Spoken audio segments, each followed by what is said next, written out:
Olá, amigos! Sejam bem-vindos à 28ª edição do programa Espiritismo Agora, uma realização da Fraternidade Francisco de Assis e do Centro Espírita André Luiz, da cidade de São Paulo. Espiritismo Agora é um programa feito para você, que gosta de ler, de estudar e conhecer a nossa realidade espiritual. E estamos realizando este trabalho apoiados nos livros de Allan Kardec, escritos a partir de 1857. E estamos abordando desde o programa anterior o assunto ligado com o 8º tema dos princípios fundamentais do Espiritismo, ou seja, fluidos, que é um tema muito importante para nós, porque vai demonstrar como o Espiritismo apresenta essas mudanças da matéria que hoje são perfeitamente investigados pela ciência, principalmente a física.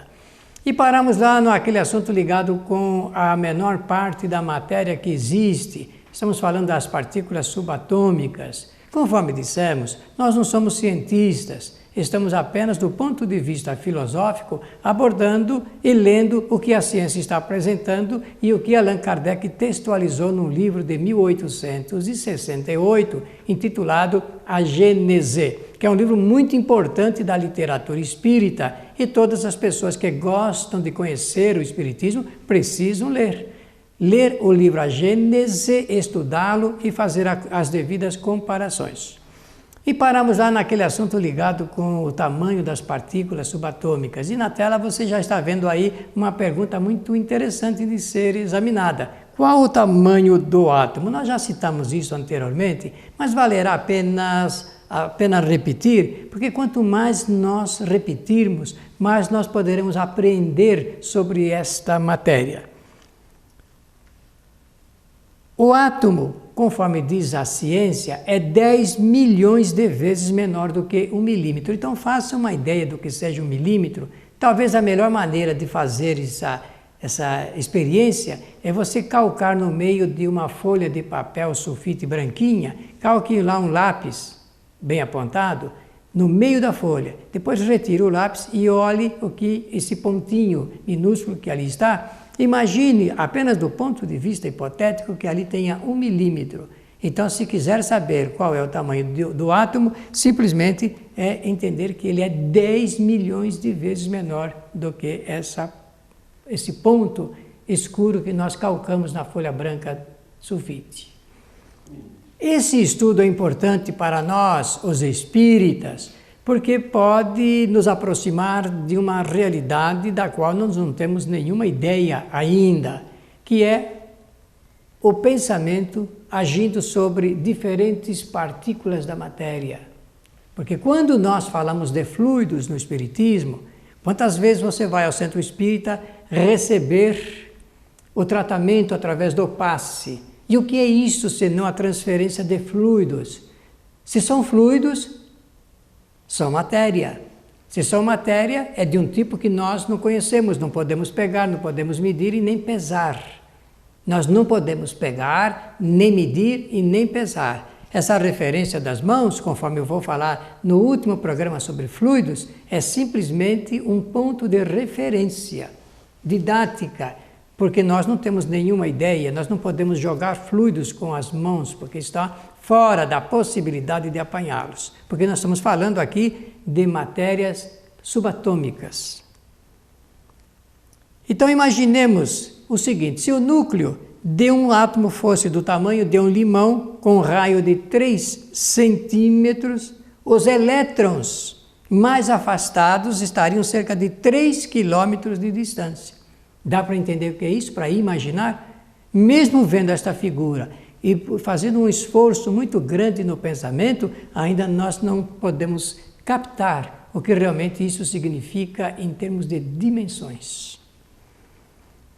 Também vamos entrar agora falando sobre esse assunto, campos de energia, porque a ciência estuda isso dessa forma, não é?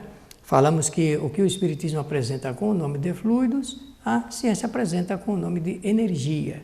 Mas conforme já mostramos no primeiro programa sobre esta matéria, energia e fluidos são diferentes. Não é a mesma coisa. Não possui o mesmo significado. É só se reportar ao programa número 1 do estudo sobre fluidos. Na tela nós estamos vendo a fotografia do Dr. Semyon Kirlian, que viveu na cidade de Krasnodar, na Rússia, na antiga União Soviética. O resultado dessas experiências também são muito significantes para o estudo que nós estamos enfrentando aqui em Espiritismo agora. A partir de 1939, o Dr. Semyon Kirlian, que era um engenheiro de eletricidade, um engenheiro radiotécnico, vamos usar essa expressão antiga, não é? Na cidade de Krasnodar, lá na Rússia, ele estava fazendo algumas experiências com alguns equipamentos, que ele inventava alguma coisa, com a sua esposa, Valentina Kirlian. E eles, então, trabalhando ali no laboratório, conseguiram criar uma possibilidade de acoplar um aparelho de fotografia, uma máquina de fotografia, a um equipamento também ligado com altas possibilidades no campo das imagens. Em 1939, esse ano, nós podemos dizer, essa aqui é uma foto da cidade atual de Krasnodar. Foi uma cidade invadida também pelas forças do exército nazista de Hitler, porque em 1939 estávamos ainda envolvidos dramaticamente com esta situação da Segunda Guerra Mundial.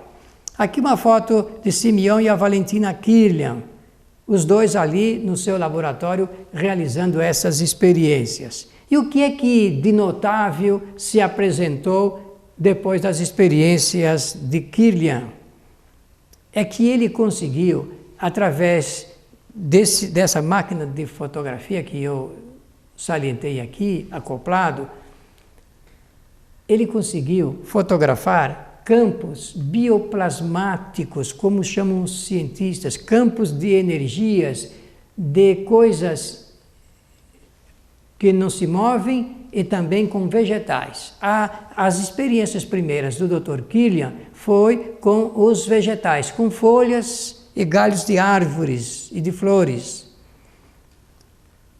Aqui nós vemos ele com um ramo de uma flor que ele levava para o espelho dessa máquina fotográfica e conseguia fotografar esse campo bioplasmático, campo de energia, que são luminosos, que aparecem depois de reveladas as chapas que ele usava em seu laboratório.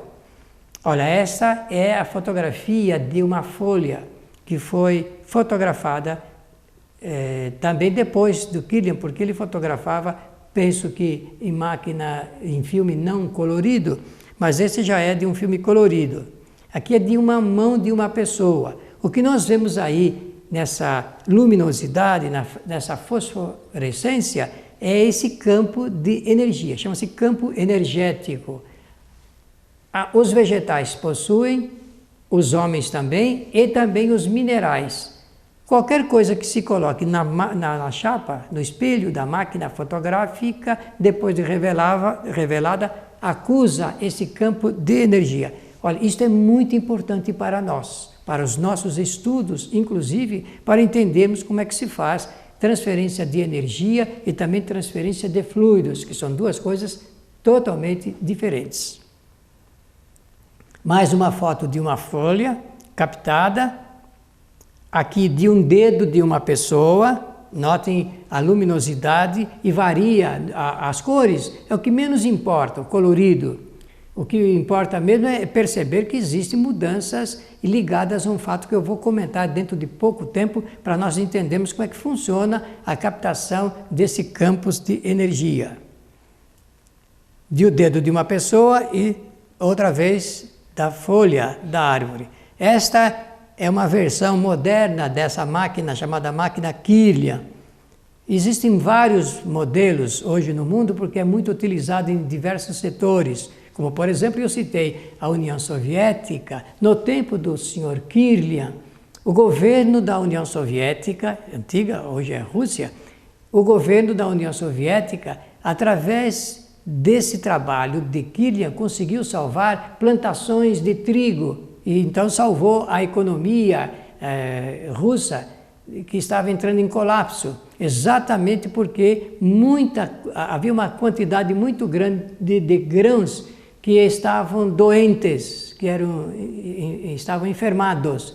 E através da máquina Kirlian, eles conseguiam separar os grãos sãos dos doentes, dos comprometidos, e com isso apenas semear, plantar aqueles grãos mais sadios. Com isso salvou-se a economia da União Soviética. Vocês estão vendo a importância dessas invenções, do avanço da ciência. Hoje, por exemplo, existem médicos homeopatas e não homeopatas tratando dos seus enfermos, primeiro fazendo um diagnóstico através desse campo de energia das pessoas. Só que, pouco a pouco, vai se percebendo que a grande descoberta, realmente, do ponto de vista magnético, se dá através da mudança do pensamento. Hoje já se sabe que a mudança desse campo bioplasmático se dá exatamente de acordo com a mudança do pensamento. Quando o pensamento é mais elevado, menos elevado, pensamentos de raiva, de ódio, de vingança, pensamentos de bondade, de fraternidade. Tudo isso vai alterando o campo de energia apresentado pelas máquinas e pelas fotografias da máquina Kirlian. Olha os dedos de uma pessoa. Varia isso de pessoa para pessoa.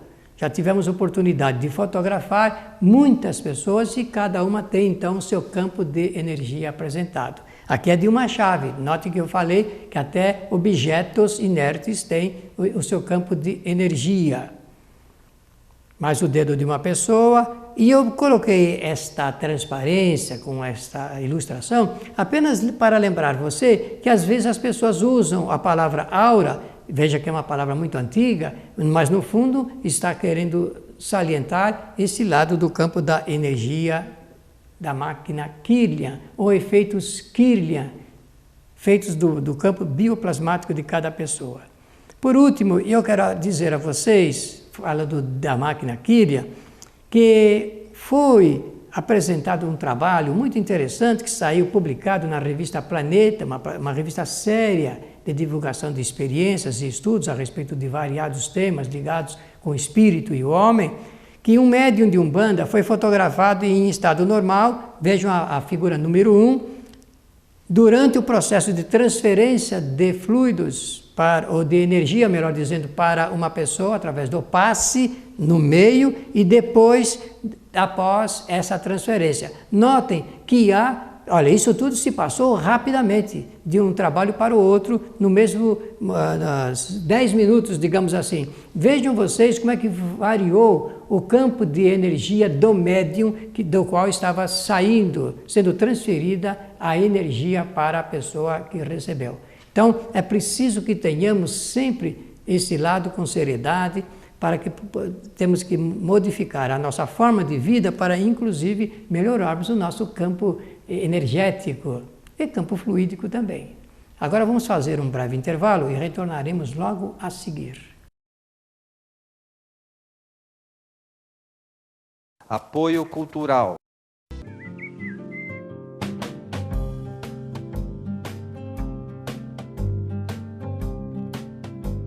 Rádio Boa Nova, a comunicação em prol de um mundo de regeneração. Os livros citados neste programa podem ser adquiridos na Mundo Maior Editora. Acesse mundomaior.com.br.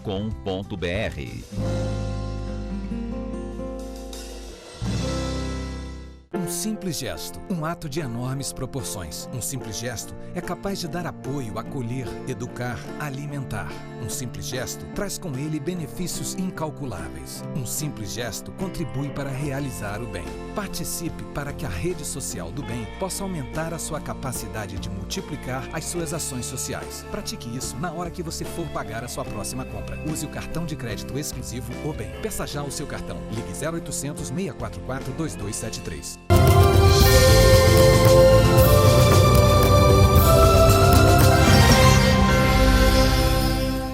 Retornamos em Espiritismo Agora, na sua segunda parte do nosso programa, nosso 28º programa de Espiritismo Agora, e tecemos considerações a respeito do campo energético de cada pessoa. Cada indivíduo possui o seu campo de energia, cada indivíduo encarnado, conforme demonstra aí as experiências da máquina Kirlian. Agora nós vamos examinar tudo que falamos até agora com o apoio da ciência, investigação das ciências, a inquirição da ciência, o questionário do cientista relacionado com a origem e desenvolvimento da vida. Vamos lembrar o que está contido no livro fundamental do Espiritismo, o Livro dos Espíritos, que foi editado em 1857. Notem vocês que nesse tempo o átomo era ainda considerado a menor parte da matéria existente. Por isso que Allan Kardec faz perguntas relacionadas com o conhecimento da ciência. Os espíritos respondem na mesma proporção do conhecimento, avançando algumas considerações. Vamos ver que coisa interessante.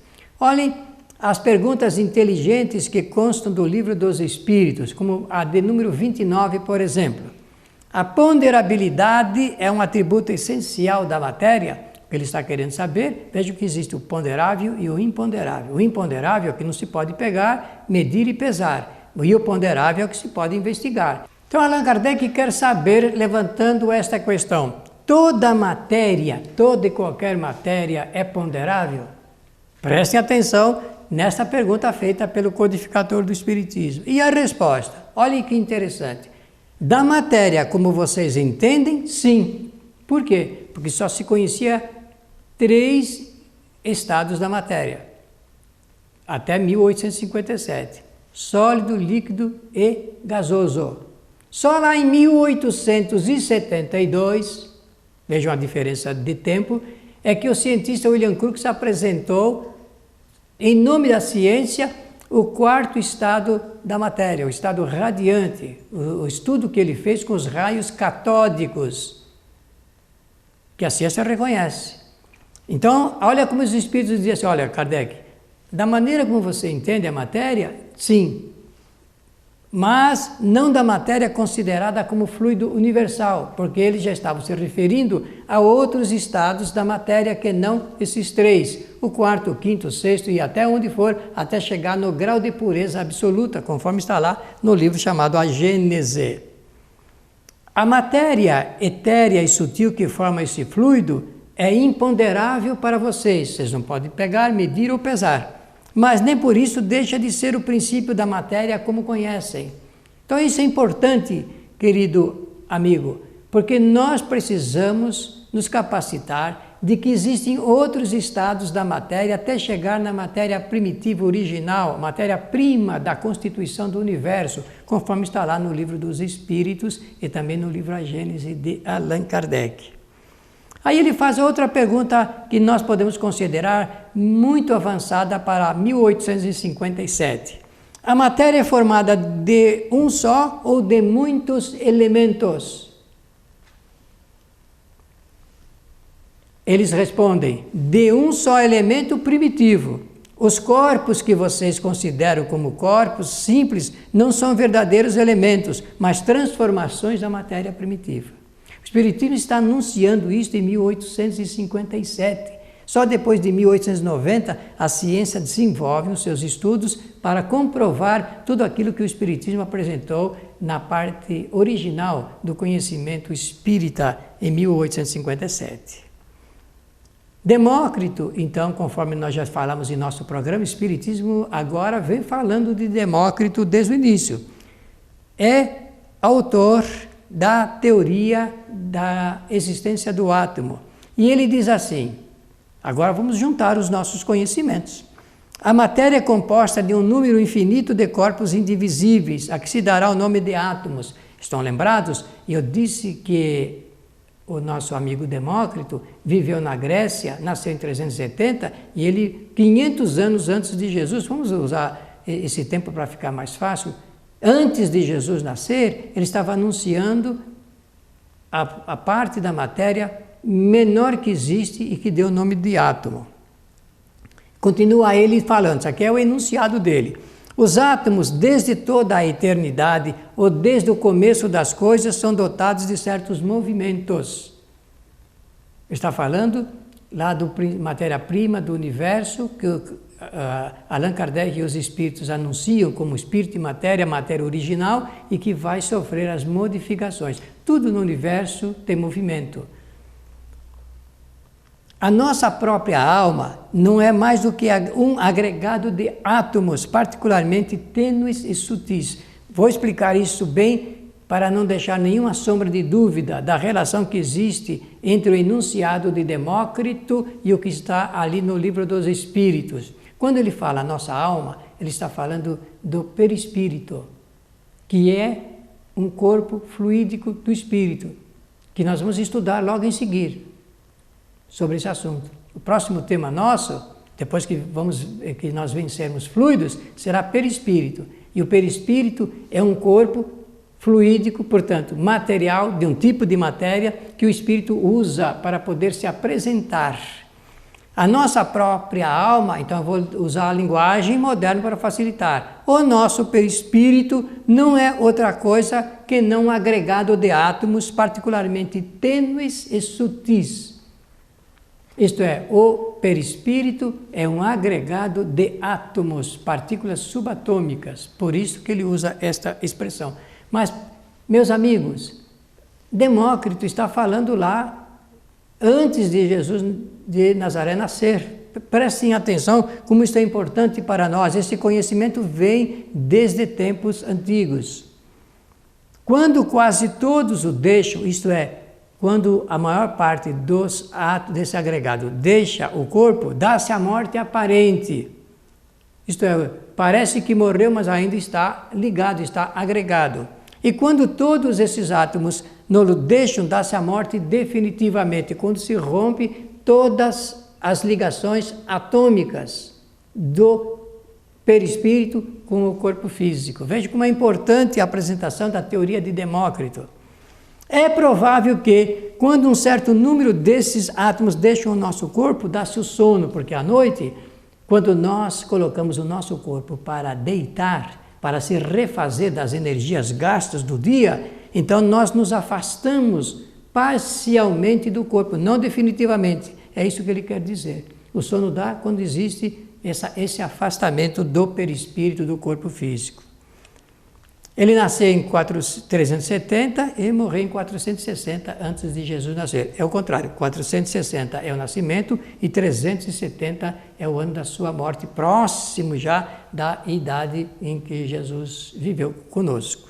Então é importante esse estudo porque fala, inclusive, do agregado dos átomos, das partículas para a formação do corpo físico e também para a formação do chamado corpo fluídico do espírito. Alguns chamam corpo espiritual. Allan Kardec, conforme nós vamos mostrar no nosso programa específico sobre essa matéria, preferiu denominar perispírito para designar um tipo de matéria que forma o nosso perispírito. Eis aqui uma fotografia, uma ilustração da estrutura interna do átomo.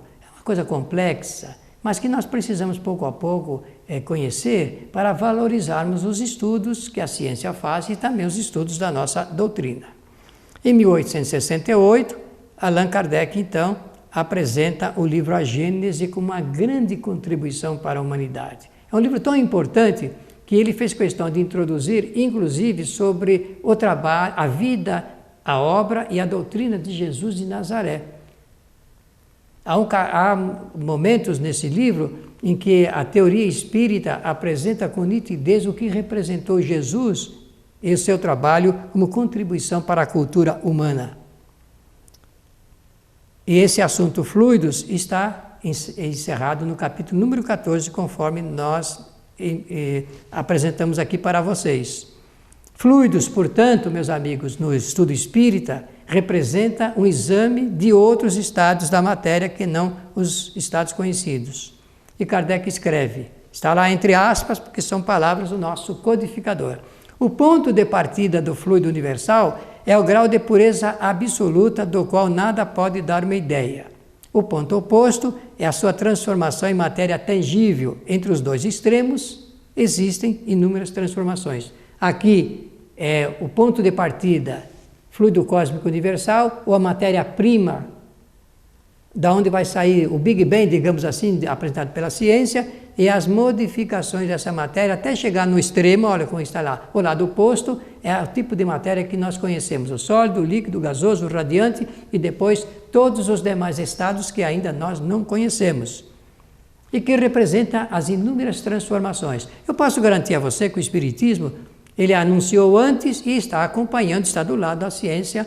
A cada descoberta da ciência se comprova aquela informação anteriormente apresentada pela doutrina espírita.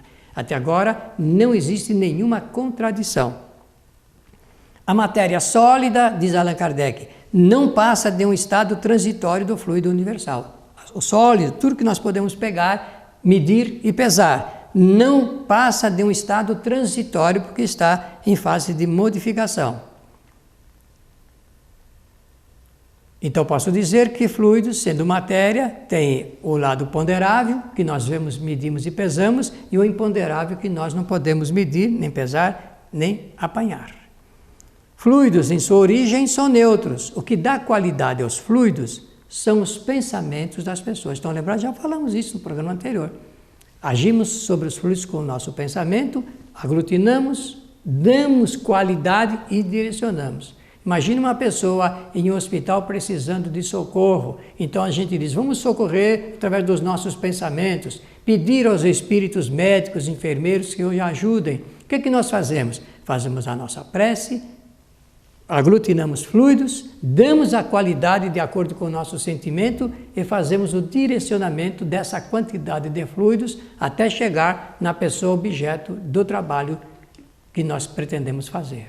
Dependendo da recepção, esses fluidos penetram no ambiente perispiritual, portanto, o campo fluídico, e existe ou não o benefício dependendo da necessidade e do merecimento de cada um. Agora vamos encerrar o Espiritismo agora em sua 28ª edição. Voltaremos para completar esse estudo no nosso próximo programa. Pela sua atenção, os nossos agradecimentos.